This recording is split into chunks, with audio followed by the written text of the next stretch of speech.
اِنَّا نَحْنُ نَزَّلْنَا الذِّكْرَ وَإِنَّا لَهُ لَحَافِظُونَ، بے شک اس ذکر کو، قرآن پاک کو ہم نے نازل کیا اور ہم خود ہی اس کے محافظ ہیں۔ اور ایک واقعہ اور سنا دوں میں، اب یہ پچھلے سال اکتوبر کے مہینے میں اللہ تعالیٰ نے توفیق بخشی، اللہ تعالیٰ نے توفیق بخشی، یہ ازبکستان ہے، ازبکستان یہ روس کی جو روس میں مسلمانوں کی ریاستیں آزاد ہوئیں ان میں سے ایک ازبکستان ہے، جہاں پر بخارا، تاشکند، سمرقند، ترمذ وغیرہ ہے، یہ ہمارے بزرگوں کے بڑے بڑے اکابر حضرات کے شہر ہیں، وہ یہی ہیں۔ اللہ نے وہاں پر ہے تاشکند میں حاضری ہوئی، جمعہ کا دن تھا،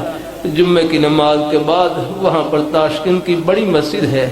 ابو بکر قفال شاشی، وہاں پر حاضری ہوئی، وہاں ظہر کی نماز ادا کی۔ ظہر کی نماز ادا کرنے کے بعد ہمارے رہبر بتلائیں لگے کہ پیچھے یہاں پر مسجد کے پیچھے ایک میوزیم ہے، ایک ہال ہے، وہاں قرآن پاک کا وہ عظیم مبارک نسخہ رکھا ہوا ہے جس کی تلاوت کرتے ہوئے حضرت عثمان غنی ذی النورین رضی اللہ تعالیٰ عنہ شہید ہوئے۔ قرآن پاک کا وہ عظیم مبارک نسخہ یہاں پر رکھا ہوا ہے، بڑی خوشی ہوئی، میں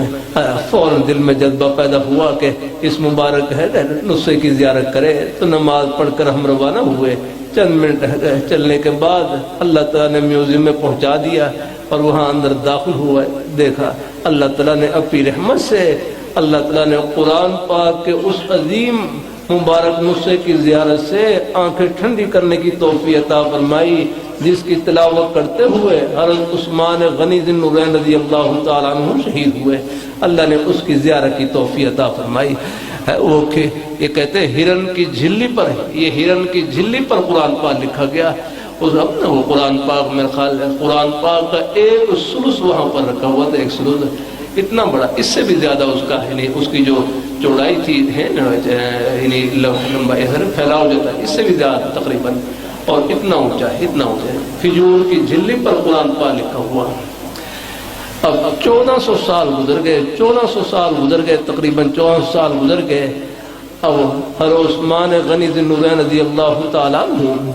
ان کے مبارک نسخے کے ساتھ موجودہ قرآن پاک کے نسخے کو ملایا جائے تو ایک حرف کا فرق نہیں ہے۔ آپ دیکھیں اللہ تعالیٰ کی حفاظت کا یہ وعدہ پورا ہوتا ہوا اپنی آنکھوں سے دیکھ رہے ہیں، الحمدللہ ہے نا۔